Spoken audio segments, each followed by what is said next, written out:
1500 ಜನ ಪೈಕಿ ಇವತ್ತು 300 ಜನ ಆಯ್ಕೆಯಾಗಿ ಈಗ ರೆಡಿಯಾಗಿದ್ದೀರಿ. ನಿಮ್ಮ ಹೆಸರು ನಾವು UPSC ಲಿಸ್ಟಲ್ಲಿ ಕಾಣಬೇಕು ಅಂತ ಎಲ್ಲರ ಒಂದು ಆಶಯ ಹಾಗೂ ಸಂಕಲ್ಪ ಇರಬೇಕು. ಮ್ಯಾಕ್ಸಿಮಮ್ ಜನ ಈ ಸಲ ಕರ್ನಾಟಕದಲ್ಲಿ ದಾವಣಗೆರೆಯಿಂದ ಬರಬೇಕು ಅಂತ ಮೇಡಮ್ ತಮ್ಮ ಕನಸು ಆಗಲಿ ಅಂತ, ನಮ್ಮೆಲ್ಲರ ಕನಸು ನನಸಾಗಲಿ ಅಂತ ನಾನು ಹೇಳ್ತೀನಿ. ನಾನೊಂದು ಮೈಕನ್ನು ಎಲ್ಲರಿಗೆ ಒಂದು ಹಂಚ್ಕೊಳ್ಳಿ ಅಂತ ಹೇಳಿದೆ. ನಾನು ಪ್ರಶ್ನೆಗಳನ್ನು ಕೆಲವು ಕೇಳಲಿಕ್ಕೆ ಇಷ್ಟಪಡ್ತೀನಿ. ಫಸ್ಟ್ ಆಫ್ ಆಲ್, ಬಹಳಷ್ಟು ಹೆಣ್ಮಕ್ಳು ನೋಡಿ ನನಗೆ ಭಾಳ ಖುಷಿ ಆಗ್ತಾ ಇದೆ. Very happy. ಈಕ್ವಲ್ ಪಾರ್ಟಿಸಿಪೇಷನ್ ಇರಬೇಕು ಯಾವುದೇ ಒಂದು ಪ್ರಗತಿ ಕಾರ್ಯಕ್ರಮದಲ್ಲಿ. ಈಗ ಮೊದಲನೇ ಪ್ರಶ್ನೆ, ನೀವು IAS ಅಥವಾ ಭಾರತೀಯ ಆಡಳಿತ ಸೇವೆ ಸೇರಬೇಕು ಅಂತ ಯಾಕೆ?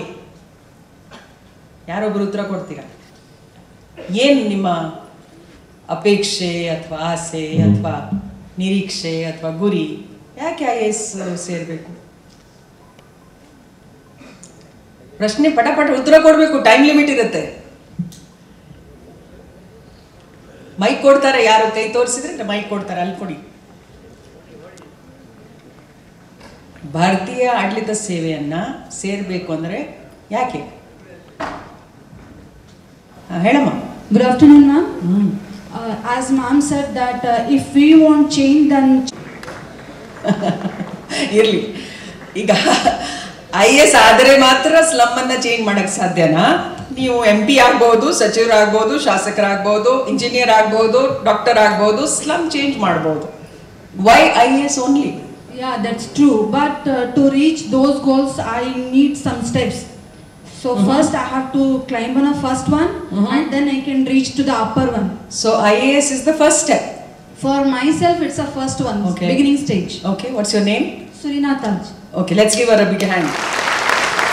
ಸ್ಲಮ್ ಅನ್ನ ಅವರು ಬದಲಾಯಿಸಬೇಕು ಅಂತ ಅವರು ಹೇಳ್ತಾರೆ. ಅಲ್ಲಿಂದ ಅವ್ರು ನೋಡಿದ್ದಾರೆ, ಅವ್ರ ಕಷ್ಟ ಸುಖ ನೋಡಿದ್ದಾರೆ. ಬಹಳ ಸಂತೋಷದ ವಿಷಯ.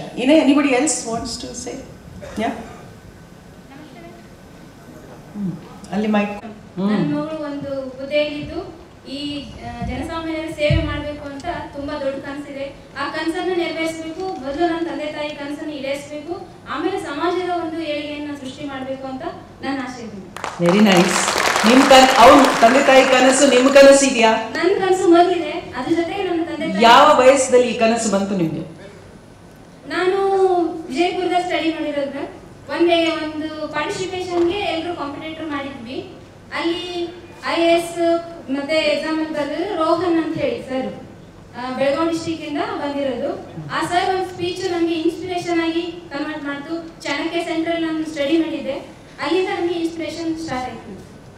ಅದಕ್ಕೋಸ್ಕರ ನಾನು IAS ಆಗಬೇಕು ಅಂತ ಕನಸಿದೆ. Very nice. ಓಕೆ.